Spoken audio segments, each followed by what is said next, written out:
Hello बच्चों, let's read this question and question says that which of the following statements are correct? First option is helium diffuses at a rate of 8.65 times as much as CO does. Second is helium escape at a rate of 2.65 times as fast as carbon monoxide does. Third is helium escape at a rate of 4 times as fast as CO2 does. Fourth is helium escape at a rate of 4 times as fast as sulfur dioxide does.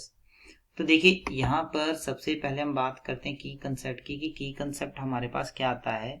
तो की concept हमारे पास क्या है, that is your rate of diffusion या rate of effusion. तो rate of diffusion या rate of effusion क्या होता है, ये आपके पास है it is inversely proportional to molar mass of that gas. तो it is inversely proportional to, यहाँ पे आपके पास आ जाएगा मोलर मास ऑफ गैस। तो इसका square root molar mass of square root ये आपके पास आ जाएगा। अब देखिए यहाँ पे हमें अलग अलग गैसेस दी हैं क्वेश्चन में, तो स्टेप बाय स्टेप जो है वो हम उन क्वेश्चंस को सॉल्व करेंगे। पहले हमारे पास है हीलियम और कार्बन मोनोऑक्साइड का कंपैरिजन करना हमने। तो rate of diffusion of helium divided by rate of diffusion of carbon monoxide, ये किसके इक्वल आ जाएगा, molar mass of carbon monoxide divided by molar mass of, यहाँ से आ जाएगा हीलियम। इसका आपके पास यहाँ से क्या जाना, that is your square root. Carbon monoxide का मोलर मास कितना होता है, अगर हम यहाँ पे देख लें तो molar mass of carbon monoxide कितना आ जाएगा, this is equals to carbon का आ जाएगा 12, ऑक्सीजन का आ जाएगा दैट इज योर 16, ये बन जाएगा 28। तो ये आपके पास आएगा 28 और हीलियम का मोलर मास आपके पास आ जाता है 4। इसको सॉल्व करेंगे तो ये कितना आ जाएगा 2.65।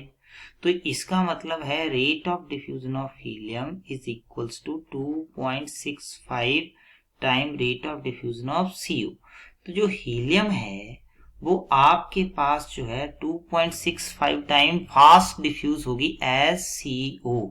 तो इसका मतलब यहाँ पे आपके पास क्या होगा, यहाँ पे ये स्टेटमेंट तो आपके पास जो है वो ट्रू है, बी तो ट्रू आ गया। दूसरा है हमें हीलियम का कंपेयर करना है कार्बन डाइऑक्साइड के साथ। तो यहाँ पे हम देखेंगे कार्बन डाइऑक्साइड और सल्फर डाइऑक्साइड के साथ। तो हम यहाँ पे ले लेंगे हीलियम, यहाँ पे हमारे पास क्या जाएगा, that is your carbon dioxide. तो ये आ जाएगा molar mass of carbon dioxide divided by क्या आ जाएगा, मास ऑफ, यहाँ से आ जाएगा दिस इज योर हीलियम। तो इन सबको हम यहाँ पे सब्स्टिट्यूट कर दें, कार्बन का मोलर मास कितना होता है, दैट इज योर, ये आ जाएगा 44 और हीलियम का कितना आ जाएगा, दैट इज योर 4। इसको अगर हम यहाँ से कर लें, ये आपके पास आ जाएगा this is your square root of 11 जो है ये आपके पास जो यहाँ पे बन जाएगा। तो अगर हम इसको यहाँ पे सॉल्व करते हैं तो हमारे पास कितना वैल्यू आ जाएगा, ये हमें थोड़ा सा देखना पड़ेगा। तो स्क्वायर रूट ऑफ 11 अगर आप देखेंगे ये आ जाएगा 3.31। तो क्या जाएगा 3.31। इसका मतलब क्या होगा, अगर हम इसको सॉल्व करें तो यहां से क्या जाएगा, रेट ऑफ हीलियम जो है this is equals to 3.31 times rate of diffusion of carbon dioxide. इसका मतलब जो है हीलियम जो है वो 3.31 टाइम फास्ट डिफ्यूज करेगा एज कार्बन डाइऑक्साइड।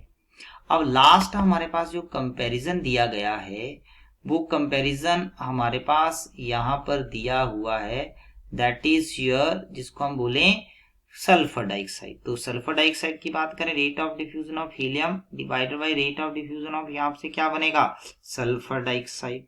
तो ये किसके इक्वल आ जाएगा, मोलर मास ऑफ, यहाँ से आ जाएगा sulphur dioxide divided by molar mass, यहाँ से क्या आ जाएगा हीलियम और यहाँ पे हो जाएगा इसका स्क्वायर रूट। सल्फर डाइऑक्साइड का मोलर मास कितना होता है 64, यहाँ पे आपके पास आ जाएगा 4 और ये बनेगा 16 और इसका स्क्वायर, तो इसका मतलब क्या आ जाएगा, दैट इज 4। तो ये क्या बनेगा, rate of diffusion of helium that is equals to 4 time rate of diffusion of sulphur dioxide. तो जो हीलियम का रेट ऑफ डिफ्यूजन है वो सल्फर डाइऑक्साइड के क्या है 4 टाइम। तो ये क्या होगा, helium escape is at a rate of 4 times as fast as sulfur dioxide। इसका मतलब डी ऑप्शन भी करेक्ट है।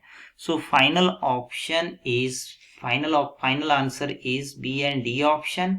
आई hope you understand it well. Best of luck.